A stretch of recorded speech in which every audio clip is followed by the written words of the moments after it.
ఇలా ice cream వేసాం కదా, దీన్ని కొంచెం అటు ఇటు సదురుకొని ఇదిగో ఇలా మౌల్డ్ చేసుకొని, ఇదిగోండి బ్రెడ్ ఐస్ క్రీమ్ రెడీ అయింది.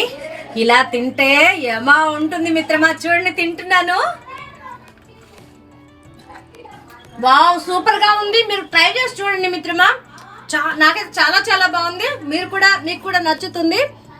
మరి చేసుకొని కామెంట్ పెట్టండి మిత్రమా. సమ్మర్లో ఇలాంటివి చేసుకొని తింటే చాలా బాగుంటుంది మిత్రమా. బ్రెడ్ హీట్ అయింది కదా, దాని మధ్యలో ఐస్ క్రీమ్ పెడితే ఎంత బాగుందంటే అంత బాగుంది.